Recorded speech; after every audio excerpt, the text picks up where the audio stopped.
ഒരു ചെറിയ കുന്ന് അല്ലെങ്കിൽ ഒരു മല, ആ മലയുടെ 4 ഭാഗവും 4000-ഓളം ഫർസഖുകൾ, അത് 1000കണക്കിന് കിലോമീറ്ററുകൾ, 4 ഭാഗവും വെള്ളമാണ്, കടലാണ്.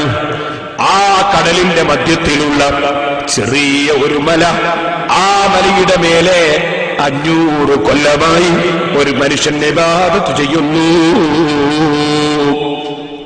അദ്ദേഹത്തിന് കുടിക്കാൻ ഈ കുന്നിന്റെ മേലെ അതിന്റെ താഴ്വരയിലായി നല്ല ശുദ്ധവെള്ളം അല്ലാഹു വെച്ചു കൊടുത്തിരിക്കുന്നു.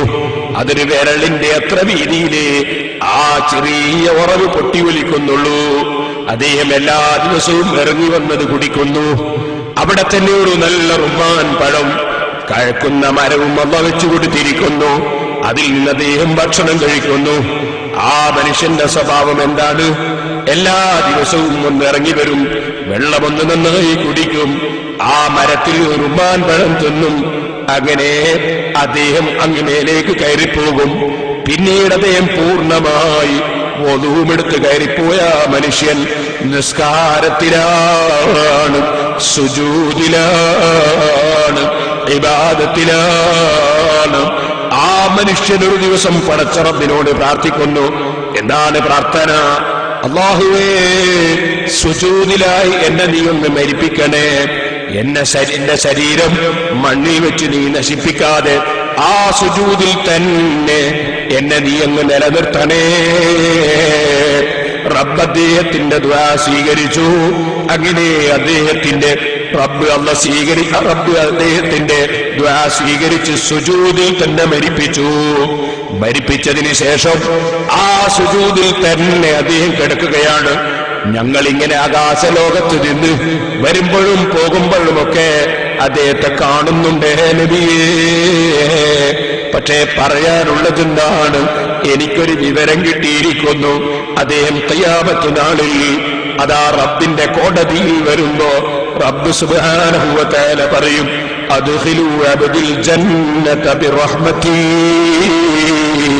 എന്റെ ഈ അടിമയെ എന്റെ കാരുണ്യം കൊണ്ട് നിങ്ങൾ സ്വർഗത്തിൽ കടത്തൂ.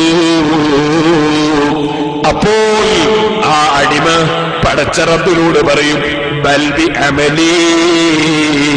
റബ്ബേ, ഇത്രയും ഇബാദത്ത് ചെയ്ത ആളല്ലേ ഞാൻ, അതുകൊണ്ട് എന്റെ അമലിന്റെ കാരണം കൊണ്ട് എന്നെ സ്വർഗത്തിൽ കടത്തൂ.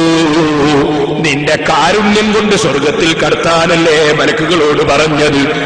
അതൊന്ന് തിരുത്തിയിട്ട് എന്റെ ഇബാദത്ത് കാരണം കൊണ്ട് എന്നെ സ്വർഗത്തിൽ കടത്താൻ ഓർഡർ തരൂ റബ്ബേ. അല്ലാഹു പറയും, മലക്കുകളെ, ഹാസിബു അബ്ദി ബിനിഅമതി അലൈഹി.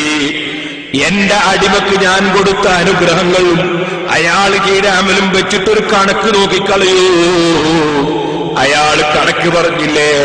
അയാളുടെ അമലിന് പകരം സ്വർഗം കിട്ടണമെന്നല്ലേ പറഞ്ഞത്? അതുകൊണ്ടൊന്ന് കണക്ക് നോക്കിക്കോളൂ. അങ്ങനെ മലക്കുകൾ കണക്ക് പറയുകയാണ്. എടോ, നിനക്കല്ല കണ്ണ് തന്നിട്ടില്ലേ? ഓരോ സെക്കൻഡിലും കണ്ണിന് കാഴ്ചയില്ലേ? ഓരോ സെക്കൻഡിലും കണ്ണിന് കാഴ്ചയില്ലേ? ആ കാഴ്ച നിനക്ക് നിലനിൽക്കാൻ വേണ്ടി നീ എത്ര അമൽ ചെയ്യുമായിരുന്നു? 500 കൊല്ലമാണ് ഇബാദത്ത് എടുത്തതെങ്കിൽ 500 കൊല്ലവും നിനക്ക് കണ്ണിന്റെ കാഴ്ചയില്ലേ? ആ കാഴ്ച കിട്ടാൻ വേണ്ടി നീ 500 കൊല്ലവും ഇബാദത്ത് എടുക്കുമായിരുന്നു. അദ്ദേഹം പറയുന്നു, കണ്ണങ്ങ് നഷ്ടപ്പെടുകയാണെങ്കിൽ ഓരോ മിനിറ്റിലും കണ്ണിന്റെ കാഴ്ച എനിക്ക് ആവശ്യമല്ലേ? അതുകൊണ്ട് ആ കണ്ണിന്റെ കാഴ്ചയ്ക്ക് വേണ്ടി തന്നെ ഞാൻ 500 കൊല്ലവും ഞാൻ ഇബാദത്ത് എടുക്കേണ്ടി വരും. ഞാൻ ഇബാദത്ത് എടുക്കാൻ സന്നദ്ധരുമാണ്. ഉടനെ മലക്കുകൾ ചോദിക്കുന്നു, കണ്ണിന് 500 കൊല്ലത്തെ ഇബാദത്തും കഴിച്ചിട്ട് നിനക്ക് തന്ന ഒരുപാട് അവയവങ്ങളില്ലേ? കാതും കൈയും കാലും മൂക്കും നാക്കും പറഞ്ഞാ തീരാത്ത എത്രയുണ്ട്. അതുണ്ടോ? പറഞ്ഞു തീരുന്നു. എന്റെ ചെറുപ്പക്കാരെ, നിങ്ങൾ ചിന്തിച്ചില്ലേ? പഞ്ചസാര എടുത്ത് കയ്യിലൊന്നിട്ടു നോക്കൂ, മധുരമുണ്ടോ? ഇല്ലല്ലോ. നിങ്ങളെ പഞ്ചസാരയൊന്ന് കാലിന്റെ തൊടേമേൽ വെച്ച് നോക്കൂ, മധുരമുണ്ടോ? കാലിന്റെ പൊറോടിമേൽ വെക്കൂ, മധുരമുണ്ടോ? തലയിൽ വെച്ച് നോക്കൂ, മധുരമുണ്ടോ?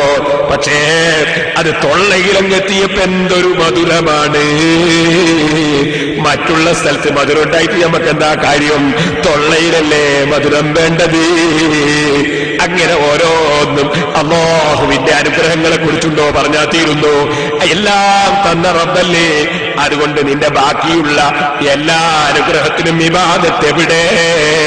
കണ്ണിന്റെ അനുഗ്രഹത്തിന് 500 കൊല്ലത്തെ ഇബാദത്ത് കണക്കാക്കി ബാക്കിയുള്ള അനുഗ്രഹത്തിന് ഇബാദത്ത് എവിടെ? മലക്കുകൾ ചോദിക്കുമ്പോ പേടിച്ച് ആരണ്ട് വിറച്ചില്ലേ ആ മഹാൻ? ഉടനെ പറയുന്നു,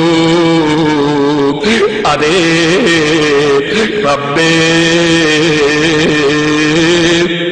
അല്ലാഹു തആല മലക്കുകളോട് പറയുന്നു, അദ്ഖിലൂ അബ്ദിന്നാർ. അവനല്ലേ അവന്റെ അമലിന് പകരം സ്വർഗം കൊടുക്കണമെന്ന് പറഞ്ഞത്. അമല് കൂട്ടി നോക്കുമ്പോ കണ്ണിന് മാത്രമല്ലേ ഉള്ളൂ, ബാക്കിയുള്ളതൊന്നും അമലില്ലല്ലോ. അടിമയെ പിടിച്ച് നരകത്തിൽ എറിഞ്ഞോളൂ മലക്കുകളെ. അപ്പോഴല്ലേ പേടിച്ചരണ്ട അടിമ വിളിക്കുന്നു, യാ റബ്ബി ബിറഹ്മതിക അദ്ഖിൽനിൽ ജന്നാ. എന്റെ റബ്ബേ, നിന്റെ കാരുണ്യം കൊണ്ട് സ്വർഗത്തിൽ കടത്തണേ. ആ സമയത്ത് അല്ലാഹു പറയുന്നു അവനെ തിരിച്ചു കൊണ്ടുവരൂ, നിർത്തൂ. അവിടെ നിർത്തുന്നു. പടച്ചറബിന്റെ കോടതിയിൽ ചോദിക്കുന്നു അല്ലാഹു തആല, അബ്ദീ, എന്റെ അടിമേ, മൻ ഖലഖക, നിന്നെ പടച്ചവനാരാണടാ? വലം തകു ശൈആ, നീ എന്തെങ്കിലും ആയിരുന്നു, പറയാൻ പറ്റുന്ന സാധനമായിരുന്നു. ബീജവും അണ്ടവും സങ്കലനം നടത്തിയ സമയമില്ലേ? ആ സമയത്ത് നിന്നെ കാണാൻ അറുപ്പ് തോന്നുന്നതല്ലേ? നിന്നെ ചിന്തിക്കാൻ കഴിയാത്ത വസ്തുവല്ലേ? നിന്നെ പടച്ചതാരാണടാ? അല്ലാഹ് അൻത യാ റബ്ബി, നീ തന്നെയല്ലേ റബ്ബേ പടച്ചത്. ഫയഖൂലു കാന ദാലിക ബിഅമലിക, നിന്നെ അങ്ങനെ പടച്ചത് നീ അമൽ ചെയ്തിട്ടാണടാ. നിന്നെ ഞാൻ എങ്ങനെ പടച്ചത്? ഞാൻ അമൽ ചെയ്തിട്ടാണോ? അല്ല, ഔ ബിറഹ്മതി, എല്ലാ എന്റെ കാരുണ്യം കൊണ്ടാണോ? ഫയഖൂലു ബൽ ബിറഹ്മതിക, അല്ലാഹുവേ നിന്റെ കാരുണ്യം കൊണ്ട് തന്നെ. ചോദിക്കുന്നു, എടോ മനുഷ്യ, മൻ ഖവ്വാക അലാ ഇബാദതി 500 സന, നിന്നെ 500 സന 500 കൊല്ലം ഇബാദത്ത് എടുക്കാൻ നിനക്ക് ശക്തി തന്നവൻ ആരാണോ? പടച്ച റബ്ബി, അൻത യാ റബ്ബി, നീ തന്നെ. ഫഖൂലു മൻ അൻസലക ഫീ ജബലിൻ ഫീ വസ്തിൽ ലുജ്ന, ഈ വലിയ ആഴക്കടലിന്റെ മധ്യത്തിൽ ഒരു ചെറിയ കുഞ്ഞിന്റെ മേലെ നിന്നെ കൊണ്ടുവന്ന് ഇറക്കിയതാരാൻ? നിനക്ക് നല്ല വെള്ളം തന്നതാരാൻ? ഉപ്പുവെള്ളമില്ലാതെ ശുദ്ധവെള്ളം തന്നതാരാൻ? നിനക്ക് റുമ്മാനത്ത് എല്ലാ രാത്രിയും തന്നതാരാൻ? ഇങ്ങനെ ഒരു കൊല്ലത്തിൽ ഒരിക്കൽ മാത്രം ഉണ്ടാകുന്ന റുമ്മാൻ പഴം നിനക്ക് എല്ലാ ദിവസവും തന്നതാരാൻ? ഓ മനുഷ്യ, സുജൂദിലായി നിന്റെ റൂഹ് പിടിക്കണമെന്ന് പറഞ്ഞിട്ട് നീ അത് ചോദിച്ചപ്പോ അത് ചെയ്തവനാരാണ്? ഇങ്ങനെ ഓരോന്നോരോന്ന് എടുത്ത് ചോദിക്കുമ്പോ അൻത യാ റബ്ബി, അൻത യാ റബ്ബി, അൻത യാ റബ്ബി, അതെ എല്ലാം നീ തന്നതാ റബ്ബേ, എല്ലാം നീ തന്നതാ റബ്ബേ.